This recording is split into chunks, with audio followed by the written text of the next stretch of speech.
Hey everybody, welcome to Gina Marie Yoga. Today's anxiety video is all about your triggers. So what triggers your anxiety? I will go over what some of mine are, how I try to prevent them, and when they do happen, how I try to resolve the situation. So go ahead and grab something comfy, maybe something to drink, glass of water, cup of tea, and we'll go ahead and start the discussion. Okay, so this is actually the perfect day for me to do this video because I am definitely struggling with a couple of my triggers for anxiety today, and really kind of all this week. So I'll dive right into the first one.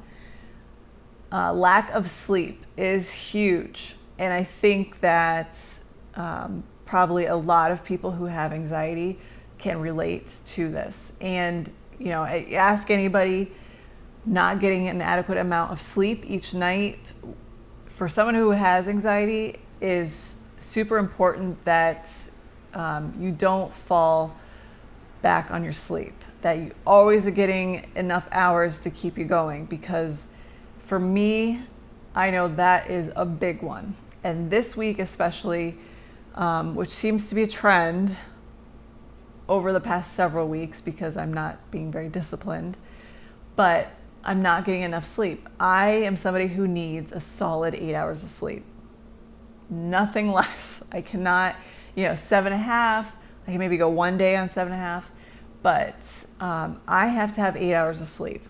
And my problem is I want to stay up and do all the things, and which then leads me to getting to bed at like 10, sometimes 10:30, and getting up for work the next day, even though I don't need to get up super early, but I would like to get up super early and do things in the morning. And I just can't. I struggle. So then I'm, and then it just keeps going throughout the week. So that is big. So we'll start with lack of sleep. So I start there, I'm not getting enough sleep. So then what happens? I need something to keep me awake, and so I go for the caffeine, and that's trigger number 2. Caffeine is a big one for a lot of people, me especially. I don't do well with caffeine, and especially because I don't drink it on a regular basis anymore. When I do have it, it is like a jolt to my system. So lack of sleep, and then you're feeding your body with caffeine on top of that, and it's just a recipe for disaster. Let's say we want to go out for dinner. I'm tired and I'm jacked up on caffeine, and then my mind starts to go bonkers, and I start with the what ifs and all these other things that start to ramp up the anxiety. And then next thing you know, I really don't feel like going to dinner because I'm afraid. I'm afraid I'm going to have an anxiety attack, because I've been, known to have anxiety attacks, especially in restaurants. So it's so important that I try to eliminate that altogether, trying to get a good amount of sleep, because regardless of if you have anxiety or not, you should be getting good sleep is just healthy for you.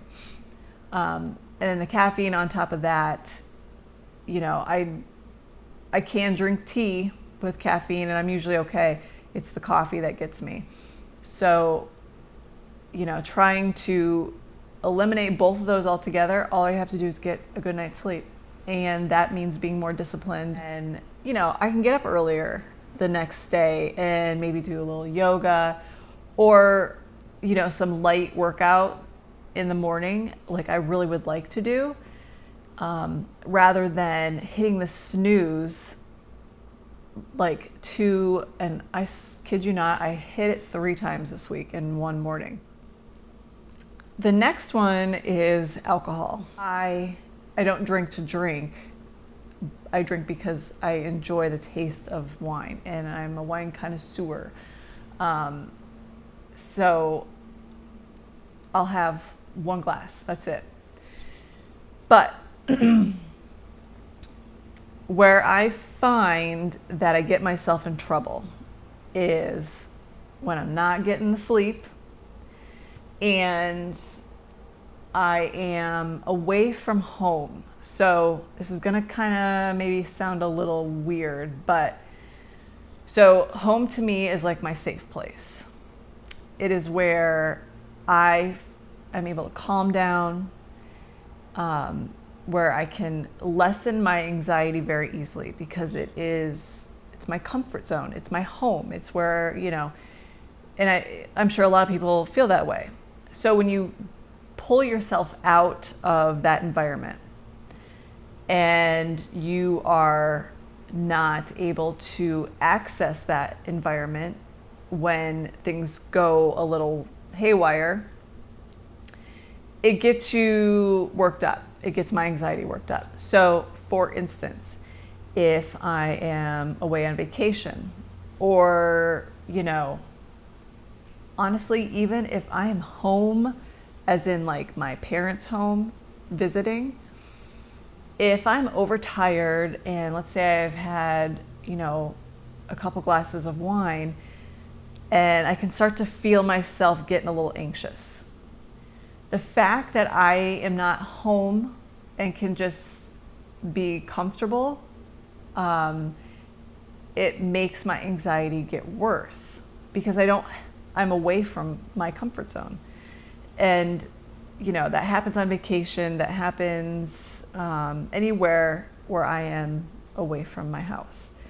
So it's hard to explain, and I hope I'm explaining it okay, but that is what happens to me. So that going into that, having my home being my safe place, and when I'm away from it, things can kind of get a little wonky.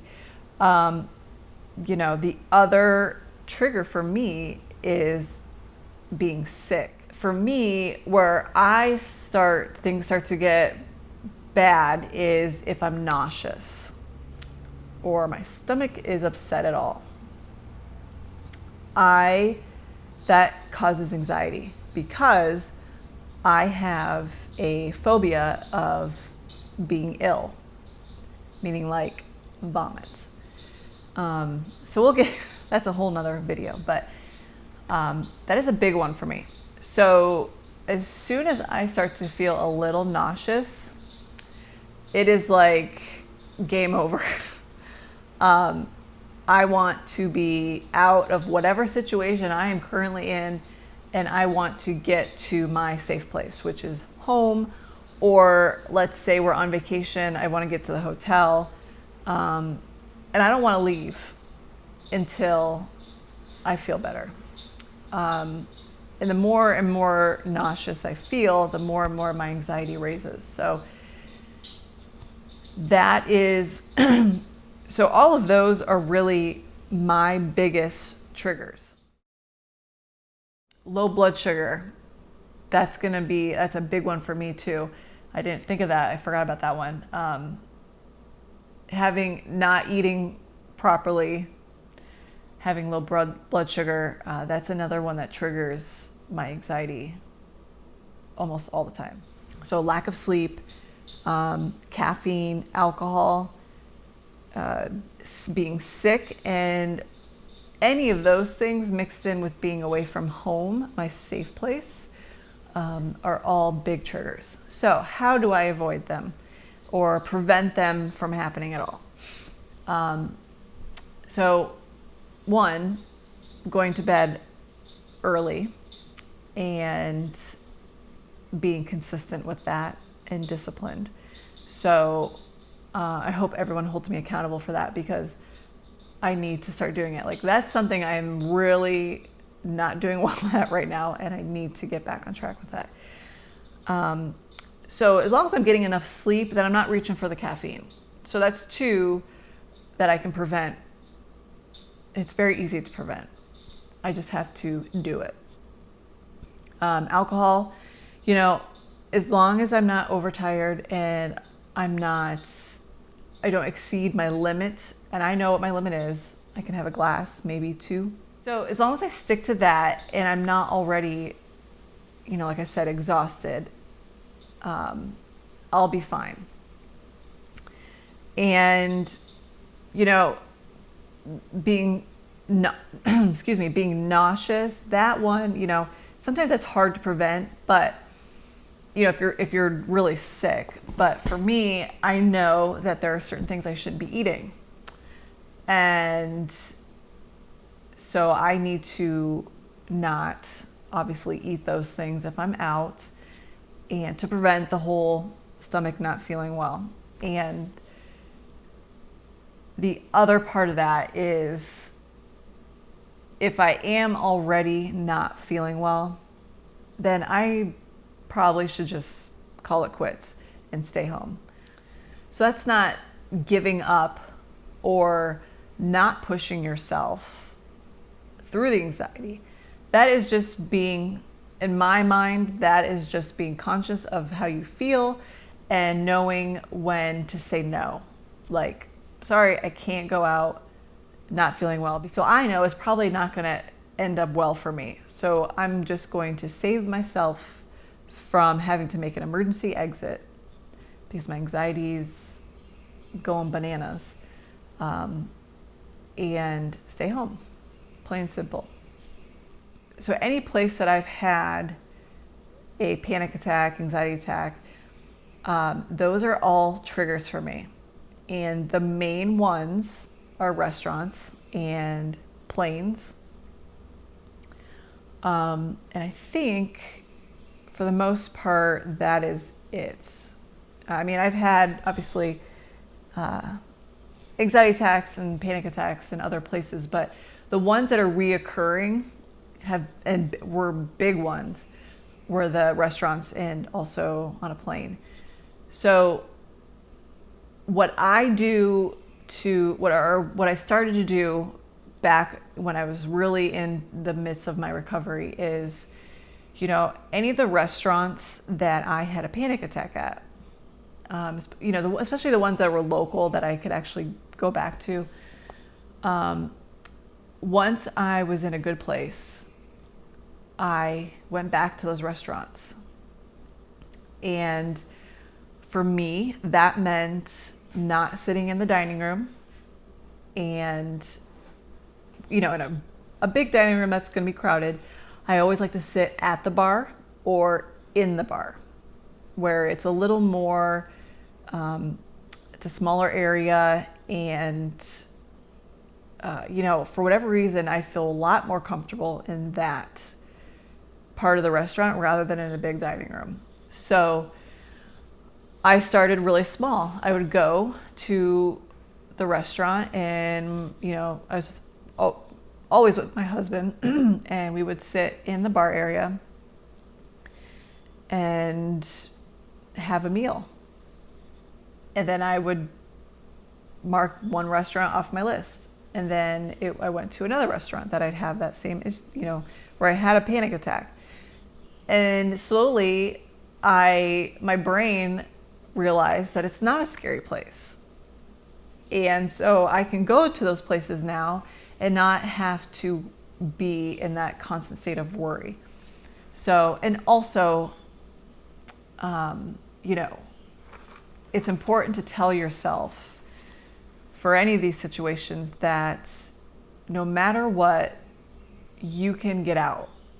Like if it's not working for you, for whatever reason, you can get out. Unless you're on a plane.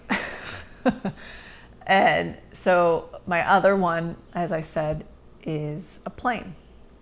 So I had very, very early on when all this started, I had a major, major panic attack on a plane before we took off.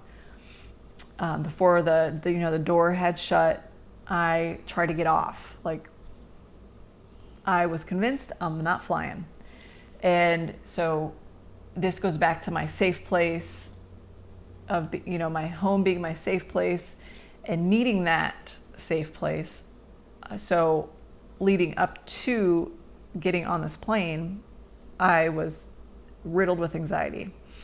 And my fear was not flying, it was being confined in this plane and knowing that I'm having anxiety and that I can't get out. and I have no safe place on this plane.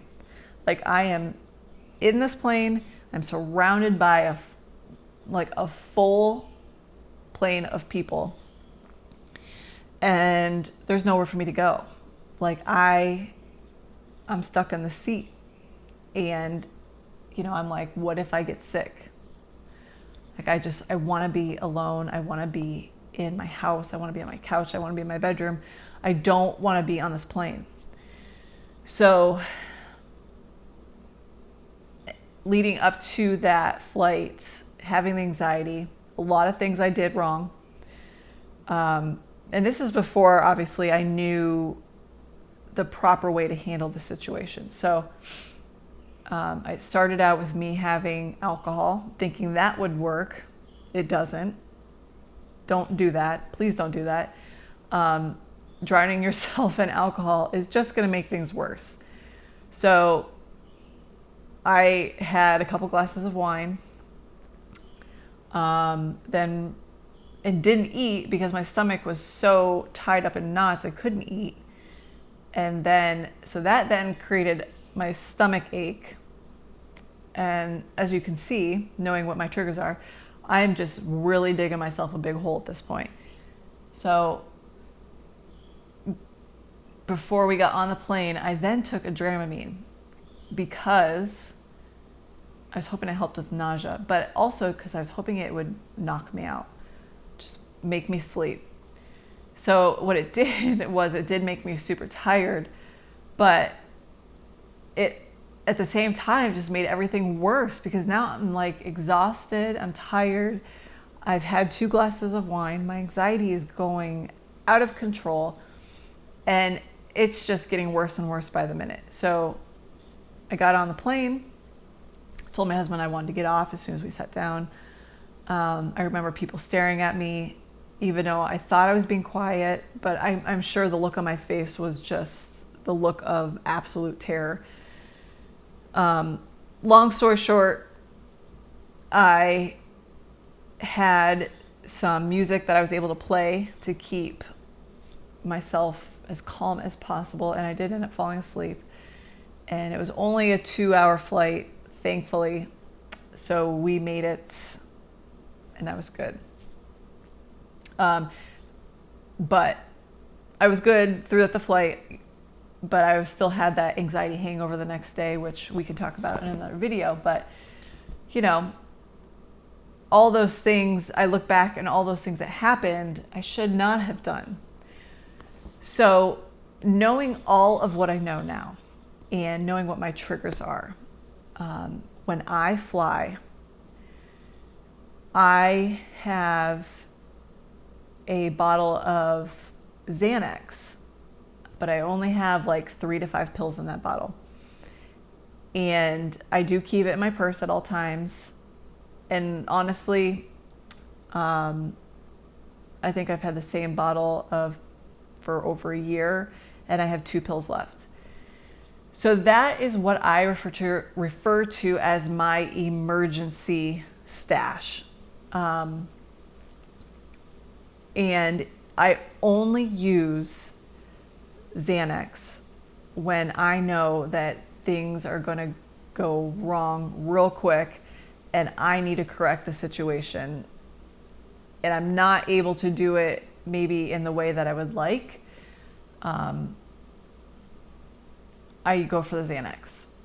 And, I was a little worried about doing that because I didn't want it to depend on that and think every time, I have bad anxiety, I'm going to go for the Xanax.